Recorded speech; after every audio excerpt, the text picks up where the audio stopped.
Bonjour les Itata, bienvenue dans votre émission Coutez ça. Elle mesure 1,93 m. C'est la meilleure marqueuse de l'histoire de l'équipe de France de basket féminine. J'ai le plaisir de recevoir la basketteuse internationale Sandrine Gruda. Bonjour Sandrine. Bonjour Astrid. Comment allez-vous? Bien, merci. Fin de vacances? Oui, fin de vacances. Heureuse de rentrer ou déjà nostalgique? Non, pas nostalgique parce que je sais que je reviendrai, mais c'est vrai qu'il y a beaucoup de choses qui m'attendent en France, donc voilà, je me suis ressourcée suffisamment. De toute façon, vous partez, mais vous laissez un bout de vous avec Jeux et Enjeux, votre association. Tout à fait. On y reviendra dans un petit moment. Tout à fait. Alors, parlons un peu de vous. Sandrine Gruda, c'est 1,93 m, donc déjà une prédisposition innée au basket, donc de par papa aussi qui était coach et puis international français. Comment on passe de la petite fille qui va jouer au ballon pour s'amuser à j'en ferai mon métier? Waouh. Je pense que déjà, c'est un vrai choix de ma part de passer au niveau supérieur, c'est-à-dire accepter d'aller en sport-études, parce que moi, j'ai fait mon premier centre sport-études à Trinité, au Pôle Espoir de Trinité. Pôle Espoir de Trinité, c'est ça. Voilà, donc il a fallu déjà que je me décide. Et lorsque je me suis décidée, en me comparant aussi aux meilleurs de Lille, parce que c'est ça, les sports-études, c'est en fait un regroupement des meilleurs athlètes, des meilleures basketteuses du moment. J'ai constaté que j'avais vraiment le niveau pour aller le plus loin possible, le potentiel en tout cas. Et c'est là que je me suis dit, allez, je vais vraiment tenter l'aventure en France. Donc tenter l'aventure en France, c'est prendre une grosse décision. Qui est celle de partir, donc c'est à l'âge de 15 ans. Tout à fait. Comment on prend cette décision? Parce qu'on n'a pas encore les armes pour se dire je pars, on le voit comme un jeu, on réalise vraiment l'impact émotionnel, environnemental et tout ce qui suit. Très difficile. Alors à ce moment-là, non, j'ai pas cette mesure-là du déracinement social, culturel, familial. Exactement. J'ai pas ce niveau de réflexion-là, mais c'est sûr que c'est douloureux parce qu'à la base, je suis très famille et donc ne serait-ce que l'idée de quitter ma famille, mes sœurs, c'était très compliqué. Très compliqué, d'autant plus que j'avais pas forcément beaucoup de famille là-bas, en métropole, donc je savais que j'aurais été plutôt esseulée. Bon, heureusement, je faisais un sport collectif, donc j'avais mes coéquipières, j'étais aussi accueillie dans un centre, donc je n'étais pas chez l'habitant. Mais enfin, à 15 ans, c'était assez compliqué. Et d'ailleurs, c'est ce qui m'a inspirée à créer le stage de développement personnel au sein de Jeux et Enjeux. Se faire accompagner, se faire entourer, pour vous, c'est quelque chose d'important. Votre famille a été derrière vous ou bien ça a été une décision, bon, avec papa, j'imagine, puisqu'il est coach aussi, mais comment ça s'est passé? Ce départ en famille, est-ce que tout le monde a accepté votre choix et son choix aussi? Alors, mon père a été beaucoup derrière moi. C'est vraiment lui qui m'a poussée à partir. Parce qu'effectivement, comme il était ancien joueur, il savait un petit peu ce qui pouvait m'attendre là-bas. Donc, il m'a poussée à y aller. Mes sœurs et tout. Bon, par contre, ma grand-mère, elle était contre. D'accord. Elle était clairement contre parce que voilà, j'étais sa petite chouchoute et qu'elle voulait absolument me voir évoluer, on va dire. Malgré vos capacités, malgré le fait de voir qu'il y a un vrai potentiel à exploiter. Tout à fait, malgré ça. Mais vous partez quand même.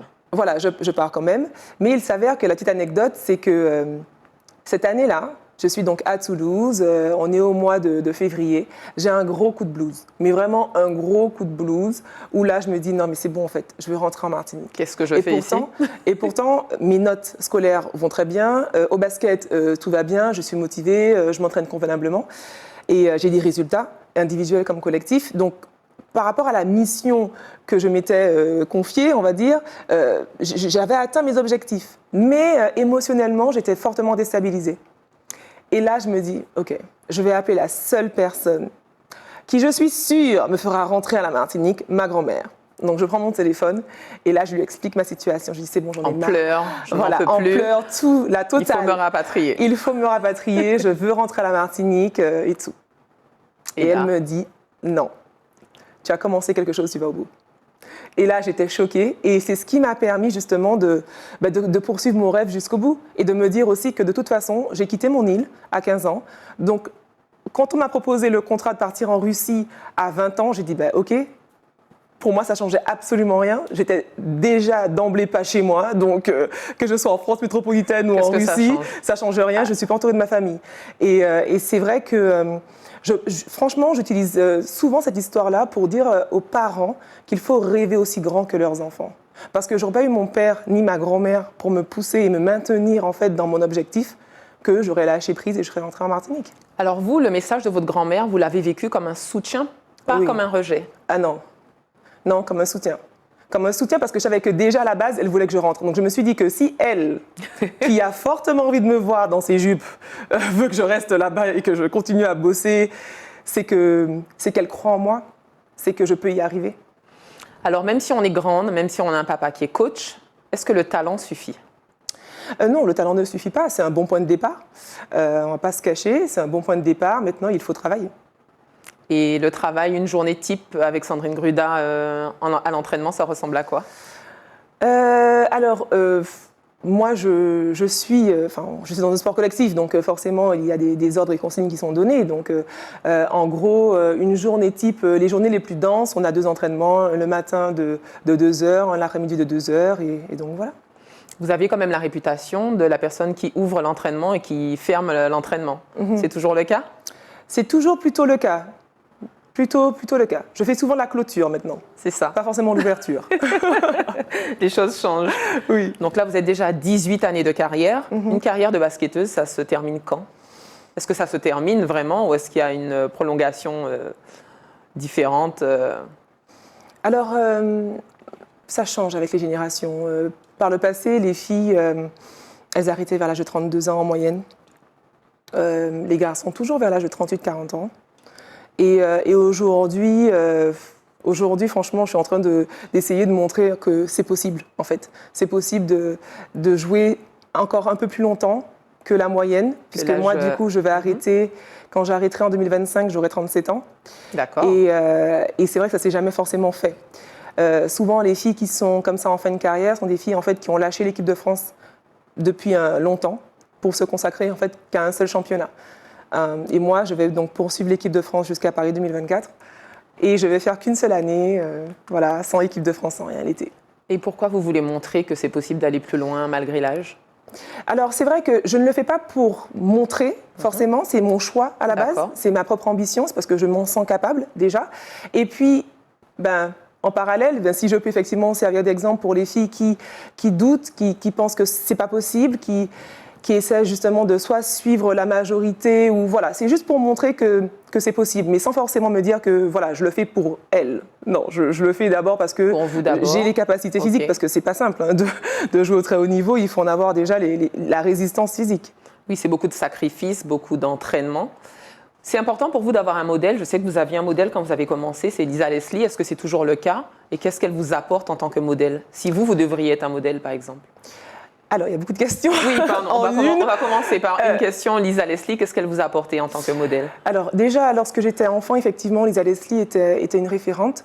Qu'est-ce qu'elle m'a apporté? En fait, c'est-à-dire que j'avais devant moi une personne qui me ressemblait fortement. Donc, clairement, comme je me suis vue en elle, je me suis dit, OK, elle peut le faire avec ses aptitudes physiques. Moi aussi, je peux tendre vers ça. Quand bien même c'était une Américaine. Oui, parce que moi, je grandis dans le bassin caribéen, donc clairement, je suis beaucoup plus influencée par le basket américain que français. OK. Et vous souhaiteriez aussi être un modèle? Et si oui, qu'est-ce que vous aimeriez apporter aux générations qui vous regardent, aux femmes qui vous regardent et qui se disent, bon, elle l'a fait, moi aussi, je peux le faire?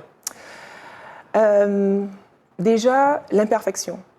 Parce qu'en fait, oui, j'ai commencé avec du talent, oui, j'ai une force d'encaissement de travail qui est importante, mais je suis une femme imparfaite, je suis une femme qui a des limites. Et je veux montrer en fait que, avec mes forces et mes faiblesses, je suis arrivée à faire ce que j'ai fait dans le basket féminin. Et ça, c'est vrai que c'est important parce qu'on pense, et encore plus aujourd'hui, je trouve qu'on met beaucoup l'accent sur la perfection, comme si la perfection existait alors qu'elle n'existe pas en fait, c'est une illusion. Et donc, vous voyez, si vous me regardez jouer, j'ai pas un geste de shoot académique, et pourtant je suis la meilleure marqueuse de l'histoire. Donc c'est pour vraiment montrer, et pour, en quelque part, on va dire, décomplexer les filles qui pourraient avoir un complexe par rapport à leurs différences. D'accord. Au-delà de cela, vous vivez aussi des échecs comme tout le monde, des tristesses comme tout le monde. Comment vous encaissez ça et comment vous vous dites, OK, c'est un passage, mais je peux aller plus loin? Comment vous avez votre confiance en vous pour continuer de performer comme ça? Ah là, ça relève d'un entretien individuel. Je ne peux pas vous révéler mes sources comme ça. Un secret, juste un petit Parce secret. que je suis coach en performance également, c'est pour ça que je le dis. Ceci explique cela. Oui. Très bien. Non, mais ce que je peux dire néanmoins, c'est qu'en fait, pour atteindre le très haut niveau, il faut avoir un niveau d'alignement très fin. Et quand je parle d'alignement, c'est un alignement tête-cœur-corps. Okay. Donc on revient encore sur le stage de développement personnel. On ne peut pas atteindre le très haut niveau si on est instable. C'est pas possible. Donc c'est pour ça que je vous parle avec beaucoup d'assurance. Donc il n'y a pas que le corps. D'accord, l'entraînement c'est physique, ah oui, mais c'est la tête qui guide tout. Ok, très bien, intéressant. Oui. Alors Sandrine Gruda, vous êtes aussi venue pour parler de votre association qui est Jeux et Enjeux. Est-ce que vous nous parlez de la genèse, du pourquoi avoir créé cette association? Alors c'est une association qui a été créée en 2020 et notre mission a toujours été d'œuvrer pour la jeunesse martiniquaise. Néanmoins, j'ai commencé par une action qui me tient à cœur, qui sont les stages Jeunes en devenir. Des stages de développement personnel que j'ai nommés Jeunes en devenir. Alors, comme je le disais tout à l'heure, ce stage a été donc inspiré de mon parcours personnel. C'est-à-dire que lorsque je quitte la Martinique à 15 ans pour rejoindre Toulouse, je ne suis pas outillée pour vivre en autonomie. Absolument pas. Et 15 ans, c'est jeune, hein? 15 ans, c'est jeune. 15 ans, c'est jeune, on est en pleine puberté, c'est vraiment jeune. Et donc là, chemin faisant, j'ai compris en fait ce dont j'aurais eu besoin à ce moment-là pour pouvoir être bien dans ma peau, parce que ce coup de blues, il est aussi dû à ça. Bien sûr. Et donc je me suis dit, ok, Sandrine, tu l'as appris sur le tard. Maintenant, si je peux moi l'enseigner à des adolescents, c'est mieux pour eux. Plus tôt on apprend, on va dire, ces méthodes d'ancrage, et mieux c'est. Et est-ce que d'un côté, c'est pas mal aussi d'être entre guillemets, lâché comme ça, parce que ça forge. On se crée soi-même, on apprend à être au contact de l'étranger. C'est finalement, on est face à soi, face aux autres certes, mais on est d'abord face à soi parmi des étrangers. Donc, est-ce que c'est pas aussi une bonne leçon, une bonne façon d'apprendre? Tout à fait, mais il faut un juste milieu. On peut pas, il faut donner un minimum d'enseignement. De toute façon, on ne pourra pas tout inculquer au départ. L'enfant fera son chemin, fera son expérience sur place, en fonction des défis qu'il va rencontrer au cours de sa vie. Mais par contre, je pense qu'il y a quand même une base à fournir. Donc c'est pour ça qu'au sein du stage Jeunes en devenir, j'ai un socle qui ne bouge pas, un socle d'atelier qui ne bouge pas. Par exemple, on propose des cours de finance. Parce qu'il faut à un moment donné que l'enfant puisse comprendre comment gérer un budget, qu'est-ce que l'argent, comment faire un crédit. Enfin, c'est bête à dire, mais ça, c'est la vraie vie, en fait. Tout à fait. Et voilà, on a des cours d'éloquence. Il faut savoir s'exprimer, que ce soit avec un de ses pairs ou alors avec un adulte ou des personnes beaucoup plus hautes en grade.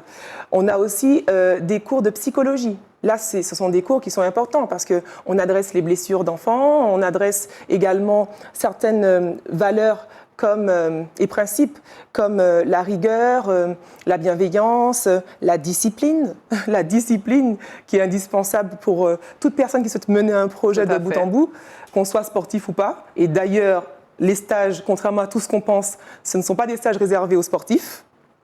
Voilà, c'est dit. Bon à savoir. C'est bon à savoir. C'est vraiment un stage qui est ouvert à tous les enfants de 12 à 16 ans. Voilà, ça. Sans prérequis.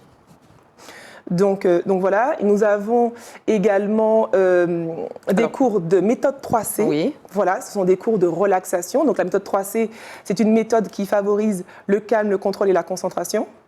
Donc c'est très très important. Je vais parler aussi un petit peu en détail des expériences passées. Nous avons eu quand même certains enfants atteints de TDAH, par exemple, c'est-à-dire avec des troubles de l'attention avec ou sans hyperactivité. Nous avons eu aussi des HP. Et notamment, c'est vrai que cette méthode permet justement un retour au calme, permet une meilleure maîtrise. Voilà, exactement, émotionnelle. D'accord. Et puis bien évidemment, le sport, pas que le basket, mais de la natation et de l'athlétisme. Voilà, c'est ça. Nous avons un nouvel atelier quand même au programme cette année, c'est l'art-thérapie. L'art-thérapie, ok, voilà. Je l'ai noté effectivement.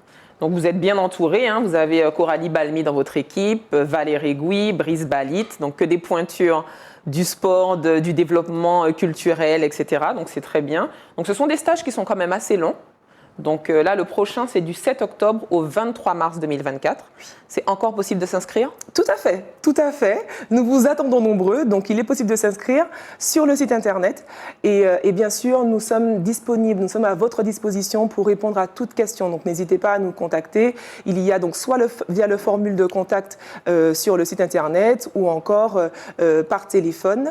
Donc je peux rappeler le numéro de téléphone, donc c'est un portable. Oui, c'est un portable. Donc c'est le 65 31 11.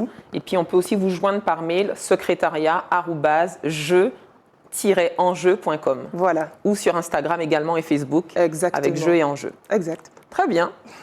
Eh bien, on a tout dit, je crois, hein, Madame Gruda. Oui.